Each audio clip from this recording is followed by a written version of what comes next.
gentlemen, the more visible impact of armed conflict on gender relations is forced displacement and gender-based violence. Physical and sexual violence, particularly towards women and children, intensify during and after an armed conflict. But the less visible impact of armed conflicts are psychological and emotional, from loss of livelihood, from loss of empowerment, from loss of control, from loss of private space, and from loss of dignity. Increase in drug abuse, recruitment of combatants from the refugee camps are added negatives in the aftermath of a conflict. Ladies and gentlemen, as we brainstorm during this workshop, we need to remember there are stereotyped perceptions of the role of women in a conflict. The widely held perception is that it is the men who fight and are killed in the conflict, and women only suffer in their role as homemakers. But women are also combatants, as evidenced here in Sri Lanka, and men are also victims. It is therefore vital to neither take a gender-blind approach nor to stereotype women in making gender-sensitive plans, since both approaches can have negative consequences on gender relations. There is, however, no need to reinvent the entire wheel, Madam Chair. Preventive actions have already been defined and affirmed in the Convention on the Elimination of All Forms of Discrimination Against Women, CEDAW, by the Region Platform of Action in 1995, and Security Council resolutions 1325, 1820, and 1889.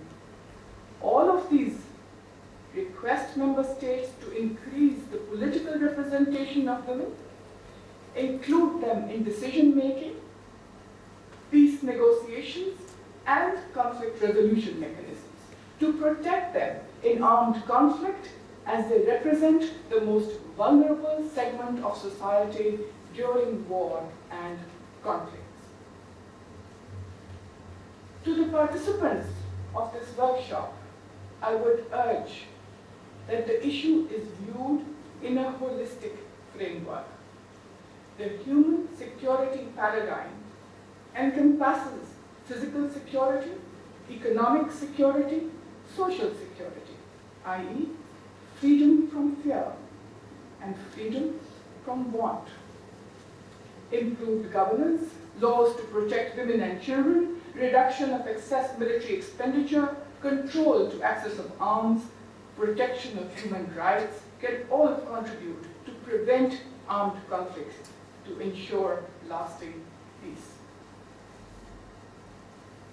In taking measures, ladies and gentlemen, for the pre, during, and post-conflict phases, civil society, and especially civil society organizations, will need to work at the international level, at the state or national level, through the educated segments of civil societies, through the media, and at the grassroots. There are some basic elements that any gender-sensitive action plan must include. I am sure there are many forums which have suggested these, and many of them have been suggested earlier by Professor Muniz. But let me reiterate some of the ones which I think are essential. Plans must be made in partnership between states and civil society organizations to be effective.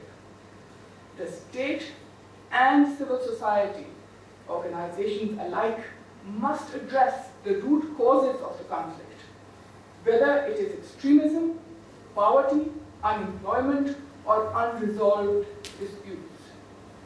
Military and police reforms are essential with a view to engender the forces and sensitize them to gender issues.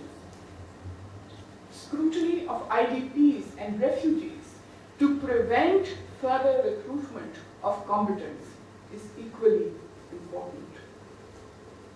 But all these measures must be context-specific, must be tailored to the needs of the local communities.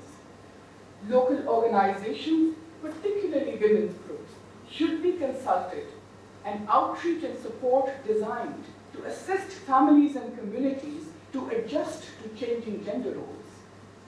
Efforts should be made to implement the existing international resolutions, especially focusing on women's issues.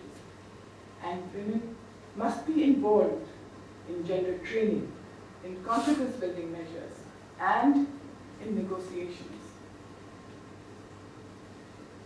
Eventually, however, ladies and gentlemen, as we all understand, it is the political will of the leadership of a country or countries which can create an environment to prevent or mitigate armed conflicts, both intrastate or interstate. It is also the political will of the international community which the civil society organizations must focus their energies on. And in framing this political will, madam, we, the women of South Asia, must join Suhail Hamad, the Palestinian American, and say, I will not dance to your war drum. I will not lend my soul nor my bones to your war drum. I will not dance to that beating. I know that beat. It is lifeless. I will craft my own drum. Gather my beloved near, and our chanting will be dancing. Our humming will be drumming. I will not be played. I will not lend my name nor my rhythm to your beat. I will dance and resist, and dance and persist, and dance. This heartbeat is louder than death. Thank you.